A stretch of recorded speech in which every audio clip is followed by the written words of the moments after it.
करनाल के गढ़ी बीरबल पहुंचे कांग्रेस सांसद दीपेंद्र सिंह हुड्डा ने राज्यसभा चुनाव को लेकर बड़ा बयान दिया है। उन्होंने कहा कि कांग्रेस के 5 विधायकों ने क्रॉस वोटिंग की है और उनके नामों की पूरी रिपोर्ट पार्टी हाईकमान को भेज दी गई है।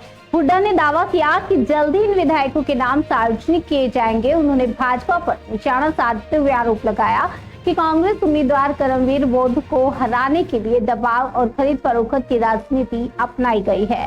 हुड्डा ने कहा कि कई विधायकों को फोन कॉल्स के जरिए प्रभावित करने की कोशिश की गई है और उन्हें तरह तरह के ऑफर दिए गए हैं।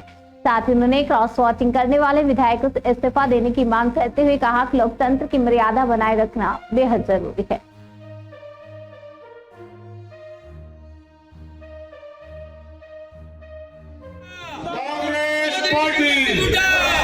कांग्रेस पार्टी राहुल गांधी। आज सबसे पहले हम बहुत बहुत बधाई देते हैं राकेश कंबोज जी को, जिन्होंने अपने सभी जो कार्यकर्ता, जिन्होंने इंद्री हल्के के कार्यकर्ता, जिन्होंने इनके लिए दिन रात मेहनत करी और इंद्री हल्के में आज एक विशाल सभा रख के सबके लिए सबका मान सम्मान किया, सबका धन्यवाद किया और एक हौसला दिखाया और बड़ा अच्छा जो आपने देखा कि बहुत अच्छा इन्होंने कार्य किया। राकेश जी को इस बात पे बधाई देता हूँ और इंद्री हल्के के सभी कार्यकर्ताओं का इस अवसर पे, कांग्रेस के कार्यकर्ताओं का, जिन्होंने चुनाव में अपनी तरफ से कोई कमी कसर नहीं छोड़ी, इन्होंने पूरी मेहनत करी, उनको हम धन्यवाद करते हैं, उनको बधाई देते हैं कि इंद्री के विधानसभा क्षेत्र के कांग्रेस के कार्यकर्ताओं ने बहुत अच्छा चुनाव लड़ा। विधानसभा में कई परेशानियों का सामना भी करना पड़ा हमारे उम्मीदवार को। इनकी हेल्थ थोड़ी ठीक नहीं थी उस समय, तो हमारी इनकी जो बेटी थी अपूर्वा, उन्होंने अपना चुनाव की कमान संभाली कई दिन। उस सब के बावजूद कार्यकर्ताओं ने चुनाव अपने आप इन्होंने लड़ा, तो आज ये सारे कार्यकर्ता बधाई के पात्र हैं और धन्यवाद के पात्र। राज्यसभा में आपको जीत मिली है, वो कौन लोग थे, कौन से ऐसे विधायक थे जिन्हों का नाम? देखिए हमारे जो है राज्यसभा में 5 हमारे जो ऐसे विधायक निकले जिन्होंने क्रॉस वोट करी है और उनके नाम, उनकी सारी रिपोर्ट ऊपर जा चुकी है। धीरे धीरे उनके सारे सबके एक के नाम आपके सबके सामने आ जाएंगे। बहुत ही भारी साजिश षड्यंत्र रचा गया, सारे अनैतिक हथकंडे अपनाए गए भारतीय जनता पार्टी द्वारा एक गरीब घर से आने वाले हमारे उम्मीदवार करमवीर बोध को हराने के लिए। एक राज्यसभा सीट में बीजेपी का कुछ नहीं, आज इतनी बड़ी सत्ता है बीजेपी के पास, लेकिन लोकतंत्र का ऐसा गला घोटा जाए, साम दाम दंड भेद का प्रयोग किया जाए। विधायकों के पास कोई विधायक नहीं बचा होगा जिसके पास इस तरह के कॉल नहीं आए होंगे। प्रदेश के और देश के बड़े बड़े नेता भाजपा के कॉल कर रहे हैं, हर तरह का ऑफर दे रहे हैं, खरीद फरोख्त का ये कितनी भारी भाजपा का एक मंडी का रूप दे दिया लोकतंत्र को, और उसके बाद जो खरीद फरोख्त के काबू नहीं आ रहा उसको धमकियां दे रहे हैं, धमकियां तक कि फला विधायक को अंदर कर दिया था, फला विधायक को अंदर कर दिया था, आपको भी अंदर ठोक देंगे। कोई जिन पे मुकदमे हैं उनको और ज्यादा तो प्रेशर। और जब ये सब फेल हो गया तो उसके बाद धक्का, पूरी तरीके से जो इनवैलिड वोट जो की गई, पहले परमवीर जी की हमारी इनवैलिड वोट की गई जी, बिल्कुल उनकी वैलिड वोट है, उनका वीडियो पूरा प्रदेशवासियों को दिखाया जाए। मेरी ये मांग है, परमवीर जी की वोट डालते हुए का वीडियो पूरे प्रदेशवासियों को दिखाया जाए। उनकी पूरी वैलिड वोट है, उनकी वोट इनवैलिड करी। उसके बाद और भी हमारी जो 3 ऐसी वोट कि भाई जो है अपना कहीं कैसे ना कैसे करके, जो हमारे चुनाव अधिकारी यहाँ बैठे हुए थे, पंकज अग्रवाल उनका नाम है, मैं उन्हें कहना चाहता हूं कि चंडीगढ़ के मेयर चुनाव में जो एक मसीह नाम का एक अधिकारी था, जिन्होंने वहां पर पार्षदों की वोट चोरी करने की कोशिश करी, लेकिन इन्होंने यहाँ पे विधायकों तक की वोट चोरी करने की भी कोशिश करी, लेकिन उसके बावजूद जीत सच की हुई, जीत अच्छाई की हुई, जीत कांग्रेस पार्टी की हुई। और इन सारी ताकतों को हराते हुए दिल्ली के अंदर राज्यसभा में जाकर शपथ लेंगे तो हमारे भाई करमवीर नांदल कह रहे हैं कि मैं हाईकोर्ट जाऊंगा, जो परमवीर का वोट है वो गलत है, हुड्डा साहब को दिखाया गया। परमवीर का वो तो वोट तो हुड्डा साहब को दिखाना ही था, जो थे भरत बेनीवाल का वो भी दिखाया ये तो दिखाना जरूरी है ही।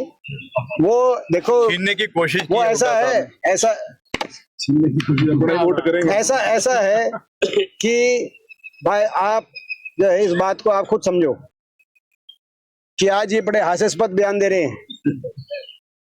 धक्काशाही, अगर मैं समझता हूं कि इस तरह की धक्काशाही देश के अंदर आज हरियाणा ने रोक के लोकतंत्र की लाज बचाई है। हरियाणा के वो विधायक जो विधायक अपनी कसौटी पे खड़े रहे, मैं उन विधायकों को बहुत बहुत बधाई देता हूं कि जो 32 विधायक जो इस खरीद फरोख्त और इस भाजपा के कोई लोकतंत्र के गले घोटने की साजिश का जिन्होंने सामना किया, वो 32 विधायक खड़े रहे। आज मेरा मानना है कि इन विधायकों की का भी सम्मान देशवासियों और प्रदेशवासियों की नजर में बढ़ना चाहिए। ठीक बात है, जिन विधायकों ने गद्दारी करी है उन विधायकों के खिलाफ पार्टी तो कार्रवाई करेगी, लेकिन जनता भी उनको कभी बख्शे ना। लेकिन मैं जनता से कहना चाहता हूं, जो विधायक ईमानदारी से खड़े रहे हैं, उनके प्रति भी जनता में सम्मान का भाव बढ़ना चाहिए। देखिए कहीं ना कहीं धमकाया गया उनको भी। देखिए जो अपना जो आपने रामकिशन गुर्जर जी की बात करी, उन्होंने इस्तीफा दिया है क्योंकि एक जो क्रॉस वोट है वो शैली चौधरी जो है नारायणगढ़ से विधायक, एक क्रॉस वोट उनका है। तो उन्होंने जो पार्टी की कार्रवाई की प्रक्रिया से पहले उन्होंने इस्तीफा दिया, और ये इस्तीफा तो बाकी जो है सभी को देना चाहिए। अपनी विधानसभा की जो है उनकी सदस्यता से जो है, अगर आपने इतनी गद्दारी करी है तो ये दम भी दिखाओ, इस्तीफा दो। तो एमएलए को देना चाहिए सर, गुज्जर जी ने क्यों दिया? वो उनके हस्बैंड है। ठीक है, उनके हस्बैंड है वो, आप उनके हस्बैंड है, इसमें क्या है अपना, उनके हस्बैंड है। उनने मिलके बीजेपी कह रही है सर, इनेलो बी टीम है उनका भाई आप इस तरह से मेरे से ये पूछ रहे हो कि भाई उनने क्यों दिया शैली जी? यार उनका दोनों का फैसला होगा यार। एक मुख्यमंत्री कह रहे हैं बी टीम है, इनेलो बी टीम है कहीं ना कहीं कांग्रेस की जी। नायब सिंह सैनी कह रहे हैं मुख्यमंत्री। देखिए इनेलो की बताओ, सुनो, इनेलो को कहा था एक हफ्ते पहले हुड्डा साहब ने कि अगर आप बीजेपी के खिलाफ हो और कांग्रेस के खिलाफ हो, आप प्रेस कॉन्फ्रेंस करके कह दो कि आप वोट नहीं डालोगे। इनेलो ने कहा कि हम कल करेंगे। फिर इनकी मीटिंग बुलाई, उस मीटिंग में सबने, इनके बाकी लोगों ने कहा कि अगर बचना है तो ये कह दो कि भाई हम वोट नहीं डालेंगे, बीजेपी को मत देना। मगर फिर भी फैसला नहीं किया।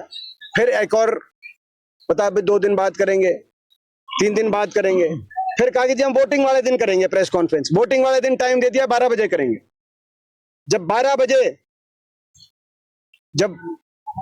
बजे तो पता चला कांग्रेस से कितने अभी वोट, बोला कांग्रेस की सारी वोट नहीं अभी पड़ी। तो बोला 3 बजे, पहले 2 बजे, 12 बजे से पहले कहा 2 बजे, 2 बजे का कहा 3 बजे। जब ये क्लियर हो गया कि कांग्रेस के 30 से ज्यादा वोट कांग्रेस के कैंडिडेट के पक्ष में पड़ गई, और ये जो क्रॉस वोटिंग कराकर क्रॉस वोट कराना चाहते थे, 8 क्रॉस वोट, उसमें असफल होगी।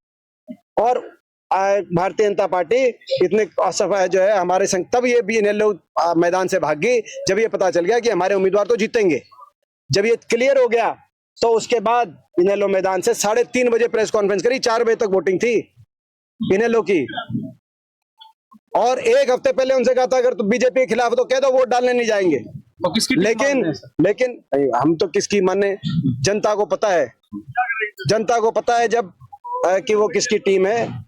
टोटल बीजेपी की टीम है इनेलो। लेकिन आज मैं समझता हूं कि भाजपा ने आज प्रजातंत्र, ये भी एक इसी बात का संकेत है कि हर प्रदेश में इनेलो टाइप के पिट्ठू पार्टियां भी हैं बीजेपी के, जो विपक्ष की वोट में सेंधमारी के लिए जिनको छोड़ा जाता है। तो ये भी आज एक मैं समझता हूं कि आज जनता के लिए, जागरूकता के लिए ये बात है। एक अंतिम सवाल है सर, कृष्ण बेदी जी कह रहे धमकाया गया मुझे भी जब मैं वोट डालने गया था बीजेपी के कांग्रेस के विधायकों द्वारा। देखिए वहां पे जो मेरी जानकारी है वो जो है उसमें भाई जब वो वोट वहां पे हो रही थी तो हमारे कैंडिडेट करमवीर बौद्ध जी का और उनका कोई आर्गुमेंट हुआ था कृष्ण बेदी जी का, क्योंकि वो हमारी वोट धक्के से इनवैलिड कर रहे थे। इस बात को लेके कोई आर्गुमेंट हुआ था। धन्यवाद।